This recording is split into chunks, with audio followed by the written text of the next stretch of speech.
नमो बुद्धाय दोस्तों। तो चलते हैं अगले नेक्स्ट व्लॉग की तरफ। जैसा कि आपको पता है हम भारत की यात्रा के लिए निकले हुए हैं। अब अजंता की बारी है, अजंता की गुफाएं हम दिखाएंगे। अभी हम फिलहाल में हैं भुसावल स्टेशन पे। यहाँ से हम निकल रहे हैं बाहर की तरफ और वहाँ पर करेंगे हम थोड़ा सा नाश्ता।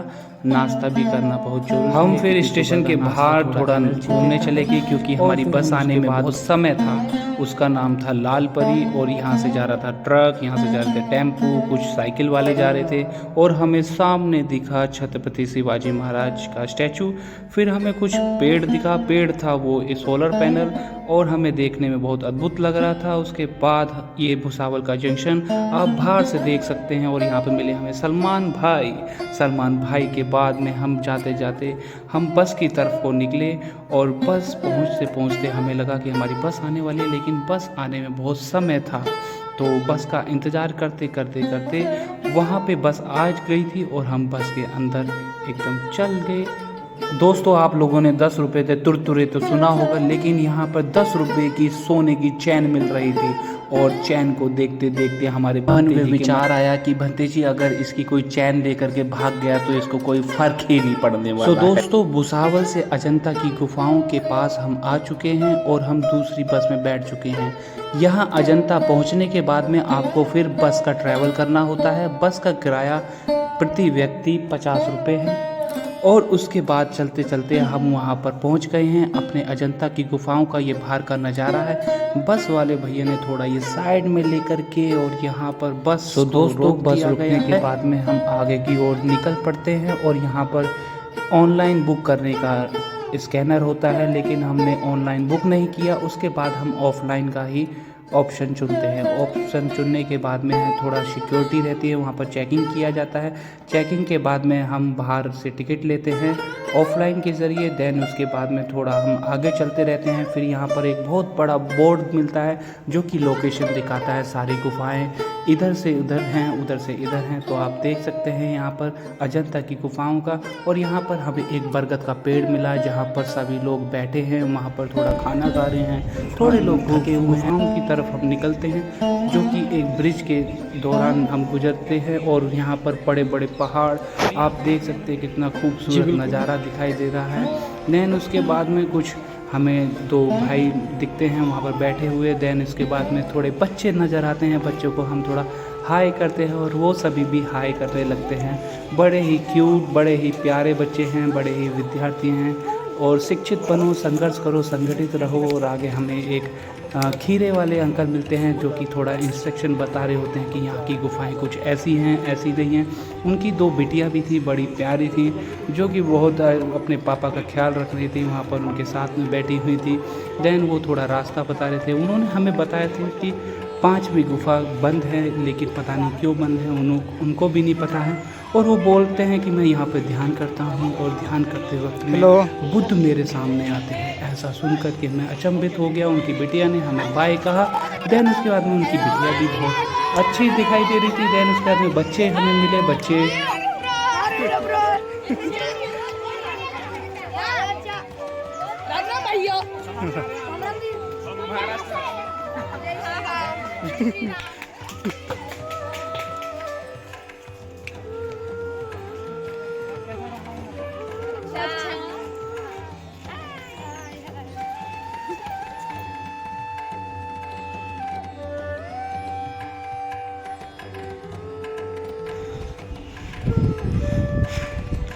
आगे जाके दीजिए बंते जी,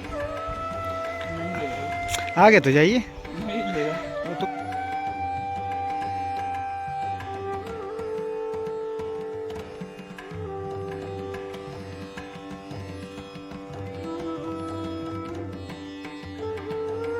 तो चलते हैं गुफाओं की तरफ और वहाँ पर थोड़ी जानकारियाँ हम जुटाएंगे, क्या गुफाओं का क्या मतलब रहता है। तो चलिए आगे चलते हैं।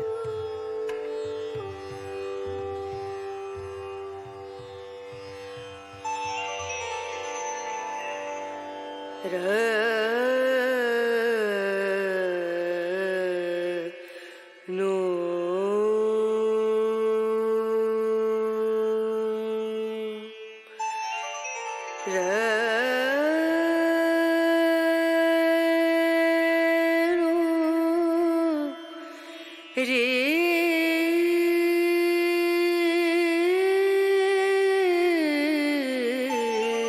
नमो बुद्धाय दोस्तों, आज हम एक अद्भुत स्थान पर चर्चा करेंगे। अजंता गुफाएं जो भारतीय संस्कृति धरोहर का एक रहस्यमय स्थान है। अजंता गुफाएं महाराष्ट्र राज्य में स्थित है और इन्हें विश्व धरोहर स्थलों में गिना जाता है। यहाँ स्थित गुफाएं बौद्ध धरोहर के सुंदर स्मृति चिन्ह हैं।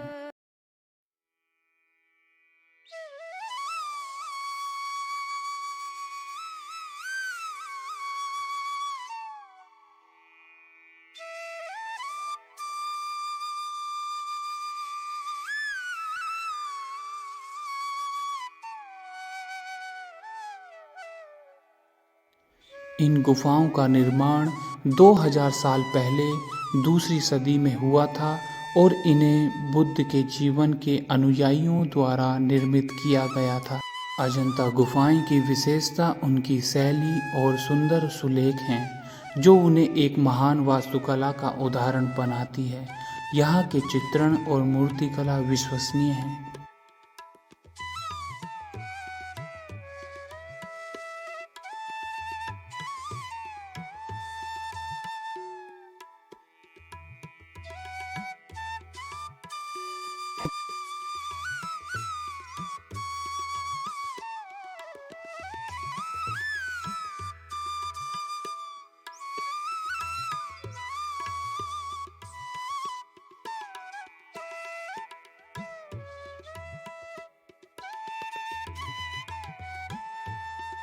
अजंता महाराष्ट्र के औरंगाबाद जिले में सह्याद्री की पहाड़ियों में स्थित अजंता में कुल 30 गुफाएं हैं। घोड़े की नाल के आकार अर्धवृत्ताकार की ये गुफाएं वकुर्ना नदी घाटी के बाएं छोर पर एक आग्नेय चट्टान को काटकर बनाई गई हैं, जिसके निष्पादन में 8 शताब्दियों का समय लगा। गुफाओं की दीवारों तथा छतों पर बनाए गए चित्रों में सर्वाधिक महत्वपूर्ण चित्र जातक कथाओं यानी कि बुद्ध से जुड़ा हुआ है।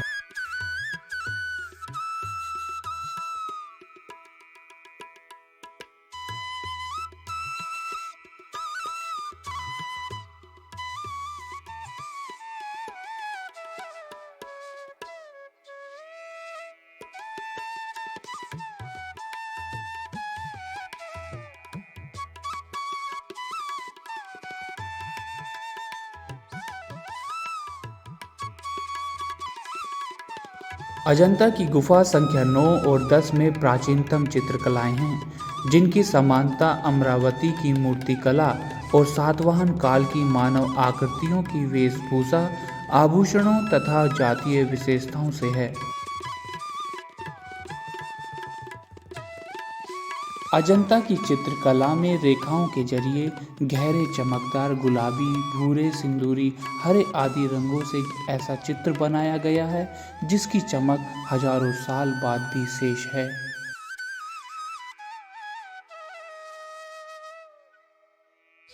हीनयान और महायान दोनों चरण की पेंटिंग पहचानी जा सकती है। हालांकि पहले वाली पेंटिंग हीनयान पूजा की प्रारंभिक शताब्दियों के कारण अधिक फीकी और धूमिल हो गई है। यहाँ दिलचस्प बात संदत जातक कथा है, 6 दांतों वाले हाथी की कहानी और श्यामा जातक उस व्यक्ति की कहानी जो अपने अंधे माता पिता की सेवा करने के लिए अपना जीवन समर्पित कर देता है।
एक मंजिला गुफा 16 के प्रवेश द्वार पर सीढ़ियां हैं जिनमें पत्थर के हाथी हैं और सामने खंबे हैं। बाएं बैठे हुए बुद्ध की मूर्ति के साथ अंदर का हॉल दाएं। गुफा 16 साइड के मध्य के पास एक प्रमुख स्थान पर है और वाकाटक राजा हरिसेन के मंत्री वराहदेव द्वारा प्रायोजित थी। वह बौद्ध धर्म का अनुयायी था। उन्होंने इसे भिक्षुओं के समुदाय को समर्पित किया, एक शिलालेख के साथ जो उनकी इच्छा व्यक्त करता है संपूर्ण विश्व दुख और बीमारी से मुक्त उस शांतिपूर्ण और महान राज्य में प्रवेश कर सकता है और बौद्ध धर्म के प्रति उनकी अनुयायी का कानून को अपना एकमात्र साथी मानते हुए वह दुनिया के शिक्षक बुद्ध के प्रति बेहद समर्पित थे।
गुफा 16 में चित्रकारी असंख्य हैं।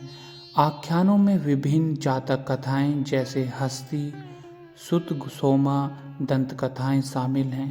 अन्य भित्ति चित्रों में नंदा का रूपांतरण, सुजाता की भेंट, असीता की यात्रा, माया का स्वप्न और तपस्सु और भल्लिका की कहानी, जुताई उत्सव को दर्शाया गया। हस्ती जातक भित्ति चित्र एक बोधिसत्व हाथी की कहानी बताते हैं, जिसे पता चलता है कि लोगों का एक बड़ा समूह भूख से मर रहा है। फिर उन्हें एक चट्टान के नीचे जाने के लिए कहता है, जहाँ उन्हें भोजन मिल सकता है। हाथी उस चट्टान से कूदकर अपना बलिदान देने के लिए आगे बढ़ता है, जिससे वह भोजन बन जाता है ताकि लोग जीवित रह सकें। ये भित्ति चित्र प्रवेश द्वार के ठीक बाईं ओर मोहम्मद सामने के गलियारे में पाए जाते हैं। गलियारे की बाईं दीवार पर पाए जाते हैं, जो एक बच्चे बोधिसत्व की कहानी बताते हैं। इसके बाद बाएं गलियारे में नंदा बुद्ध के सौतेले भाई के धर्म परिवर्तन से जुड़ी किंवदंती है। चित्रित कहानी बौद्ध परंपरा में नंदा कथा के दो प्रमुख संस्करणों में से एक है। एक जहां नंदा उस लड़की के साथ कामुक जीवन जीना चाहता है जिससे उसने अभी अभी शादी की थी।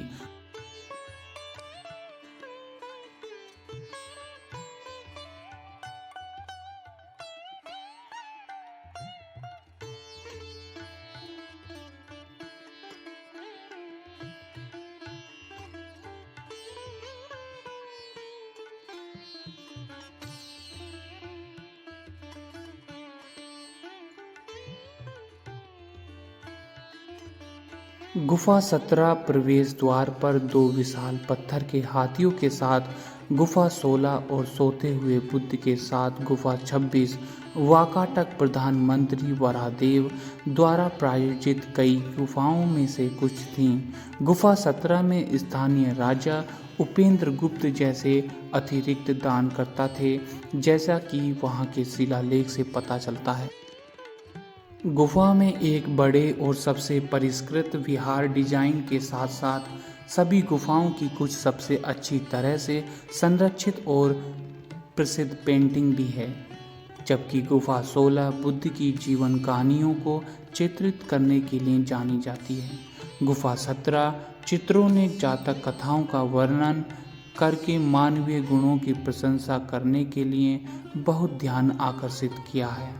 वर्णन में विवरणों पर ध्यान और यथार्थवाद शामिल हैं।